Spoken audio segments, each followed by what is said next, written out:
சோத்திரம். இன்றைய காலை மன்னா. அயர்ந்த நித்திரை. தேவனாகிய கர்த்தர் ஆதாமுக்கு அயர்ந்த நித்திரையை வரப்பண்ணினார். அவன் நித்திரை அடைந்தான்.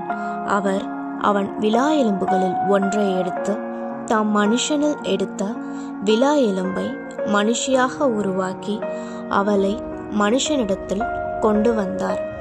ஆதியாகமம் 2:21-22.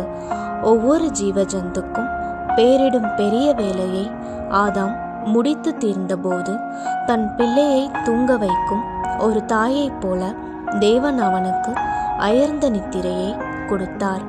நம்முடைய ஜீவியத்தில் அவர் துவங்கி இருக்கும் பெரிய வேலை நம்மில் நிறைவேறும் போது நாம் நம்முடைய தேவனில் இளைப்பாற அவர் நமக்கு சகாயம் செய்ய வல்லவராயிருக்கிறார். தேவன் ஆழ்ந்த நித்திரையை வரப்பண்ணினார். அது எத்தகையதோர் அருமையான ஆழ்ந்த நித்திரையாய் இருந்திருக்க வேண்டும். அவரே தமக்கு பிரியமானவனுக்கு நித்திரை அளிக்கிறார். சங்கீதம் 127:3. மெய்யாகவே அவர் இன்னமும் எல்ஷதாயாக தாயை போன்ற தேவனாகவே இருக்கிறார். முதலாவது நித்திரையை பரிசுத்தவானாயிருந்த ஆதாமுக்கு அளிக்கப்பட்டது.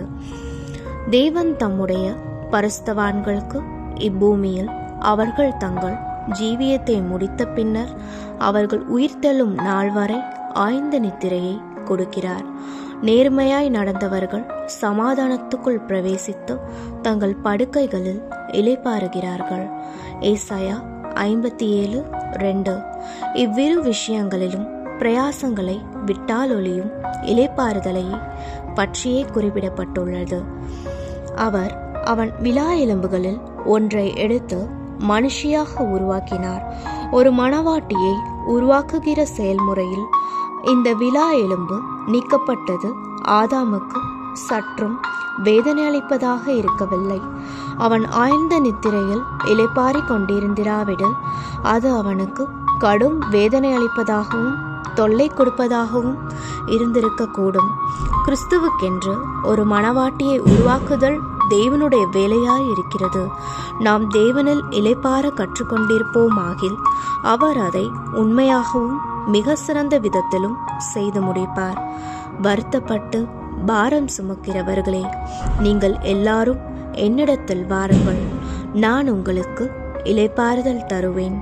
நான் சாந்தமும் மனத்தாழ்மையுமாயிருக்கிறேன். என் நுகத்தை உங்கள் மேல் ஏற்றுக்கொண்டு என்னிடத்தில் கற்றுக்கொள்ளுங்கள். அப்பொழுது உங்கள் ஆத்துமாக்களுக்கு இளைப்பாறுதல் கிடைக்கும்.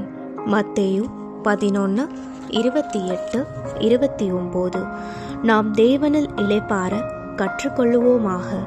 இன்றும் கூட நாம் தேவனுக்காக பிரயாசப்பட்டு கொண்டிருக்கையில் தானே நாம் நம்முடைய இளைப்பாறுதலை ஓய்வெடுத்தலை குறித்து கரிசனையுள்ளவர்களாய் இருப்பதை காட்டிலும் நம்முடைய தேவன் நமக்கு இளைப்பாறுதல் ஓய்வு அளிப்பதை குறித்து அதிக கரிசனை உள்ளவராய் இருக்கிறார். ஆமேன்.